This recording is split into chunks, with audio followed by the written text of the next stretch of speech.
تمپورال لترال هم لترال تمپورال هم لترال چیک عملا دو قسمت قاسمی یک که داره میگه اینجا اصلا پتوز ما نداریم فیکسونه دیگه چیزی رو سور نمیخوره.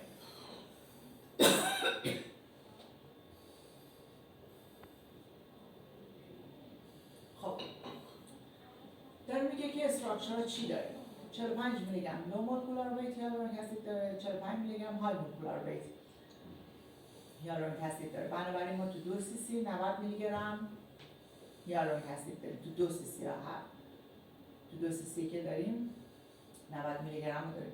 میخواد چه اتفاقی برای من درست کنه؟ گفتم بیولوژی رئولوژی رو براتون این دقیقاً اتفاقی که با استراکچرها چیز داره اویدنس بیس مقاله داره میگه که میاد روی سلول‌های چربی کاری میکنه که بیولوژیشون رو حفظ که میکنن هیچی بیولوژی بهتری هم دارن از ما رئولوژی سلول‌های چربی من تغییر نمیده شروع نمیکنه سلول چربی من اضافه بر سازمان رشد کردن و قلمبه سلمبه شدن و حجم گرفتن.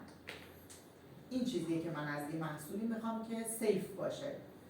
ماندگاریش تا چقدر هست؟ توی مقاله بعدی اومده گفته تا 29 هفته هست.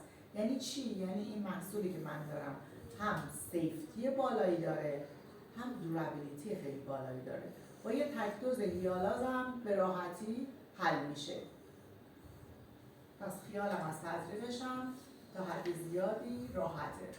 بعد از دوبار تزریق تا 29 هفته. بله.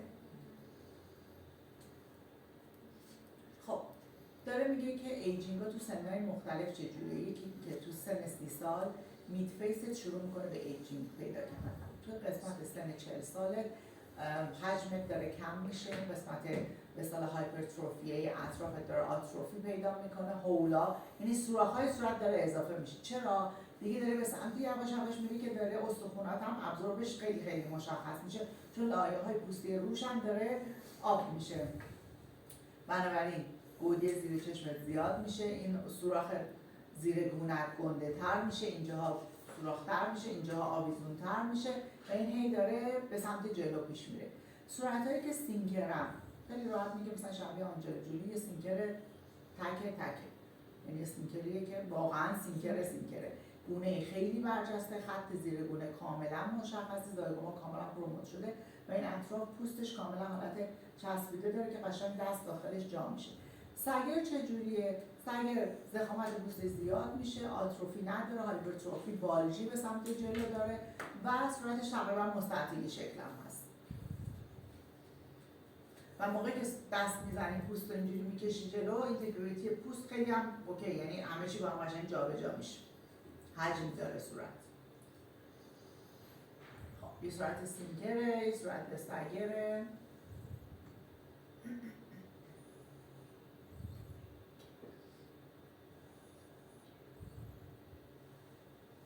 خب تزریق ما تو صورت‌های سینکر چجوری باید باشه؟ ما حالا آناتومی رو جدا بگم که از بچه‌ها بشه بکشم براتون یه سری عروق براتون بگم. نقطه هدفمون تراگوسه. توی سینکرها 2 سانت از تراگوس میایم جلو. باید در نظر داشته باشیم ما یه شریانی داریم به اسم ترانسفرس فیشیال که یکی از شاخه‌های ماکسیلاریه.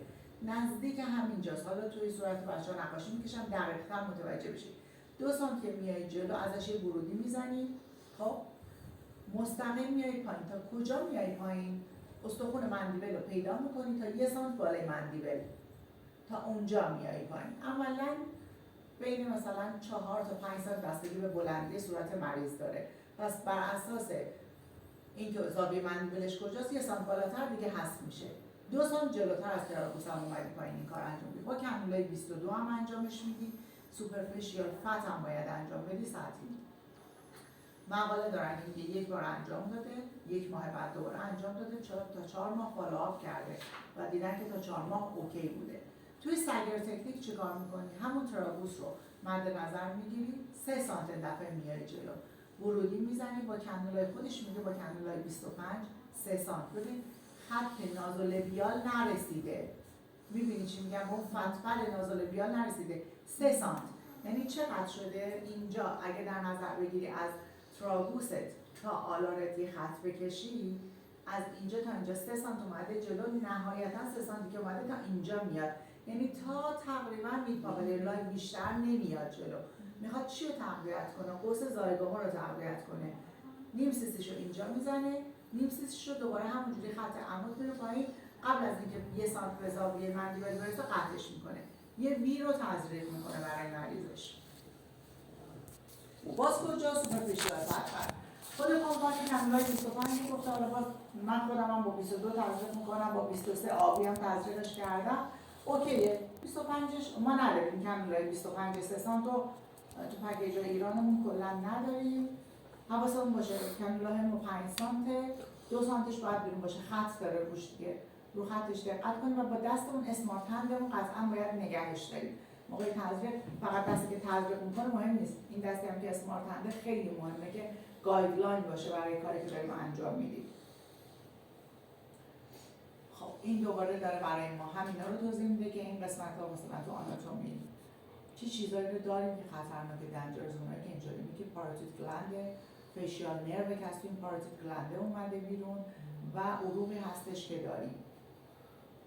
اگر دیپ بریم پایین، بخوایم بریم زیر سوپرفیشیال فقط تزریق کنیم، احتمال که داخل پاروتید بریم و به عصب آسیب بزنیم و خود داخل پاروتید تزریق کنیم هست. پس باید حواسمون باشه ببینیم با کانولا. حالا موقع تزریق نشونتون میدم چه شکلی باید سوپرفیشیال تزریق کنیم، تو فتوای سوپرفیشیال چه شکلی حرکت کنیم و عروق هم حالا براتون نقاشی میشم کامل براتون میگم.